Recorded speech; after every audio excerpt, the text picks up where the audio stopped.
How to Own Your Own Mind by Napoleon Hill. This summary is brought to you by Hook My Book. This book will help you to own your own mind and get ready to take the necessary action to achieve your goal.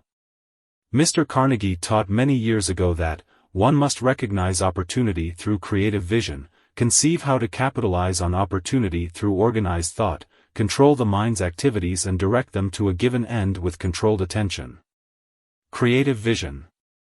Creative vision is the ability to see things from a different perspective and to come up with new ideas to solve problems. Mr. Carnegie said that creative vision is the basis of all successful careers, and that it is important to remember to keep your imagination and creativity active if you want to be successful.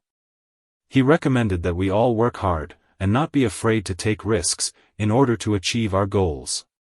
For example, Thomas Edison was able to create the incandescent electric lamp by combining two old principles in a new way.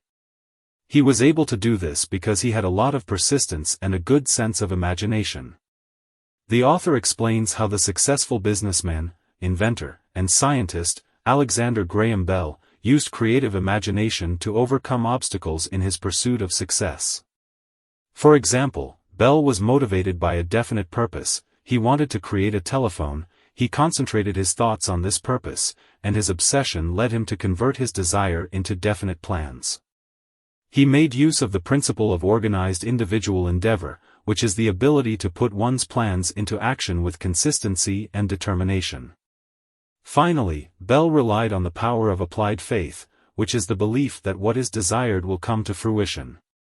The author argues us to keep this one truth in mind: sound principles, which obviously are of benefit to individuals for their self-promotion, will be recognized and appropriated whenever and wherever they are laid down by the side of unsound principles. The truth will stand out by the side of falsehood, like the shining sun in front of a blue background of space, wherever the two are placed side by side. Organized thought. Andrew Carnegie believes that one can only be successful if they have the ability to organize their thoughts. He also believes that thought is energy and can be controlled and directed to achieve anything one desires. The most important step in achieving success, according to Carnegie, is the ability to form controlled thought habits. To be able to do this, one must first have a strong desire and focus their thoughts on a specific goal. The author discusses the difference between those who are successful and those who are not, and he points to one key difference between those who are successful and those who are not. Those who are successful have a definite major purpose, while those who do not. The speaker refers to this difference as organized thinking, and he emphasizes the importance of having this type of thinking in order to be successful. He also emphasizes the importance of action in order to have organized thinking, and he provides an example of a successful life insurance salesman who demonstrates this concept. The author presents a method for eliminating the negative personality which stands between us and the better things in life. The majority of all thoughts acted upon by the mind are not necessarily accurate. These are based on personal opinions, bias, prejudice, fear, and the result of emotional excitement in which the faculty of reason has been given little opportunity to modify them rationally. The author talks about the 5 sources of thought stimulation: infinite intelligence, the 5 senses, memory, intuition, and reason. The 5 sources of thought stimulation are connected to the subconscious mind. The 3 sources of thought stimulation which are the least subject to the control will need special attention. The faculties of the mind, reason, imagination, and conscience, perform definite functions in the process of thinking, but apparently no thought stimulation comes from these. There are 2 steps to inaccurate thinking: first, separating facts from opinions, and second, separating important facts from unimportant facts. Important facts are any facts that can be used to advantage in the attainment of one's aims and purposes, while unimportant facts are any facts that do not have a significant impact on the attainment of one's aims and purposes. The law of social heredity states that one's thoughts and beliefs are based on the thoughts and beliefs of those around them. This law is most powerful when one is younger and more susceptible to external influences. The law of social heredity is also influenced by one's educational training, political and economic training, social intercourse, and tradition. Habits are formed through the repetition of thoughts or actions, which is motivated by either positive or negative emotions. Positive habits, like working out, are more likely to become automatic and persist over time, while negative habits, like procrastination, are more easily changed. Thus, you see that motive and habit are twin brothers. Almost every habit one adopts voluntarily is the result of a definite motive, or purpose. You see, therefore, that one may establish any habit he desires, or eliminate any undesirable habit, by applying enough self-discipline to fix his habits until they become automatic. If habits are not fixed voluntarily, they develop without one's conscious help. It is in this manner that most undesirable habits are formed. Hills discusses mental attitude and how it is controlled.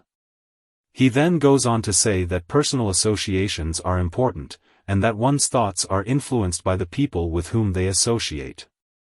Hills asks Carnegie if there is no end to the conditions and circumstances that influence organized thinking, and Carnegie responds that there is no end to the conditions and circumstances that influence organized thinking. The conditions which influence organized thinking are, in fact, as numerous as are the facts which enter into all human intercourse. Every word a man speaks, every word spoken in his presence, every thought a man thinks, modifies his thinking habits in one way or another.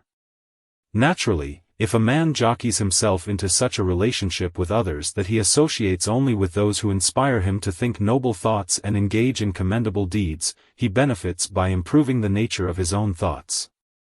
The reverse is true if by carelessness or indifference he allows himself to drift into the company of people whose minds are negative. Controlled attention.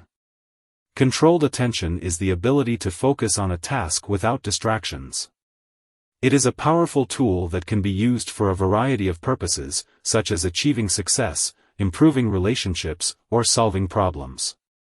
Controlled attention is also the basis of many sects and religions. The law of harmonious attraction states that things that are suited to each other will tend to get together. This law is demonstrated in the way vegetation grows from the soil, in that the different elements of matter and the units of energy work together without opposition. When we look at the relationship between men, the law of harmonious attraction is often disregarded because of the negative thoughts that are brought into play. For example, someone might have a plan to get something they want, but they might also have doubts about whether they can actually succeed. If they don't have a positive attitude about their goal, then the law of harmonious attraction won't help them. An important step in the development of controlled attention is to keep going even when things are going bad. This step is important because it helps someone to stay focused on their goal and not get discouraged. If someone is constantly focused on their goal, then the law of harmonious attraction will help them to achieve it. Finally, the controlled attention is the principle by which many different people working towards the same end can cooperate harmoniously. For example, the student who wants to prepare himself for a life work should specialize in a specific field of education if he knows what his definite major purpose in life is. Otherwise, he should take a general education course and then specialize in a field of his choice. End of the summary. Thanks for listening.